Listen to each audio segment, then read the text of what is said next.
एक भिखारन के डॉक्टर बनने की कहानी। एक गांव में जंगन नाम का एक भिखारी अपनी लड़की गौरी के साथ रहा करता था। गौरी की मां की मृत्यु गांव में फैली हुई महामारी से हो चुकी थी। जगन को आंखों से कम दिखता था, इस वजह से उसे कुछ भी काम नहीं मिल रहा। आखिर वो मजबूरी में पेट भरने के लिए गौरी को अपने साथ भीख मांगने गांव में लेके जाता था। गौरी को भीख मांगना पसंद नहीं था। जब भी गौरी अपने पिता के साथ गांव में भीख मांगने सरपंच के घर जाती थी, तब सरपंच के बेटे राजू को पढ़ाई करते हुए देखकर गौरी को बहुत बुरा लगता था। वो मन ही मन सोचती थी, काश मैं भी पढ़ाई कर सकती। सरपंच की पत्नी रोज गौरी को देख के ताना मारती थी। उस दिन सरपंच की पत्नी राजू को बोली, दरवाजे पर जो भिखारी आया होगा उसे बासी खाना दे और जाने को बोल। सरपंच की पत्नी बोली कि गांव में एक भी हॉस्पिटल नहीं है और इन भिखारी लोगों की महामारी जैसी बीमारी मेरे बच्चे को लग गई तो मैं क्या करूंगी। अगले दिन गौरी बोली, बाबा, गांव के सब लोग हमारे पास से दूर क्यों चले जाते हैं? हम इतने बुरे हैं क्या? उसके पिता ने उसे बोले, अरे नहीं बेटा, बुरेपन के विचार हमारे गरीब और लोगों के विचारों में है। फिर गौरी बोली कि बाबा, एक दिन मैं डॉक्टर बनूंगी और आपकी आंखों का इलाज करूंगी। गांव में एक हॉस्पिटल बनाऊंगी। उसके पिता बोले कि गौरी, हमको 2 वक्त की रोटी मुश्किल से मिलती है और यह सपना तो श्रीमंत लोगों ने देखना चाहिए। उसके पिता उसे कहने लगे कि बेटा, मैंने तुम्हारे लिए कुछ भी नहीं किया और ना ही कुछ कर सकता हूँ। उसी वक्त एक औरत ने बाहर से गौरी को आवाज़ लगाई और कहने लगी, गौरी, आज मेरा शौचालय तुम साफ़ कर दोगी तो मैं तुम्हें 5 रुपये भीख में दूंगी। ना चाहते हुए गौरी ने उस औरत की बात मानकर शौचालय साफ़ कर दिया। जाहिर सी बात है कि इस काम को करते हुए गौरी को बहुत बुरा लगा। उसे बेइज्जती सी महसूस हुई। गौरी ने निश्चय किया कि वह अब किसी भी तरह डॉक्टर बन के दिखाएगी। फिर एक दिन गौरी उसके पिता को लेकर मंदिर गई और उस मंदिर के पास एक रहीम चाचा रहते थे। गौरी उसके पिता को रहीम चाचा के पास छोड़ आकर आई।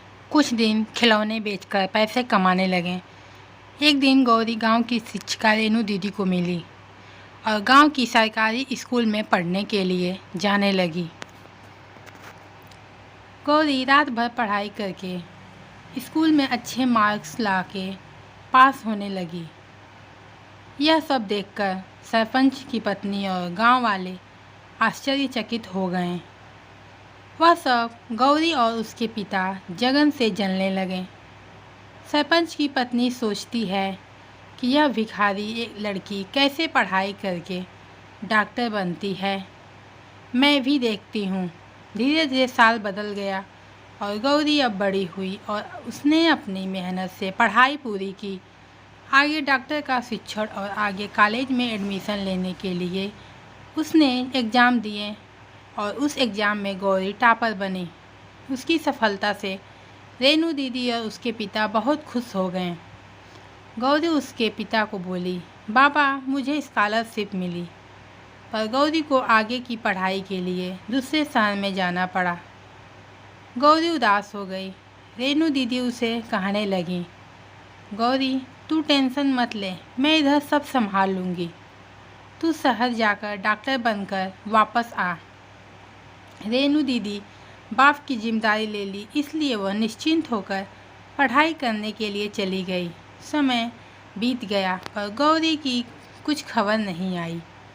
कुछ साल बाद गांव में फिर से महामारी की समस्या आई। कई गाँव वालों के साथ गौरी के पिता और सरपंच का लड़का राजू भी महामारी के चपेट में आ गए और शहर जाकर हॉस्पिटल में भर्ती हुए, पर कई दिनों से वहां डॉक्टर ही नहीं आए थे। सब उदास होके भगवान से प्रार्थना करने लगे।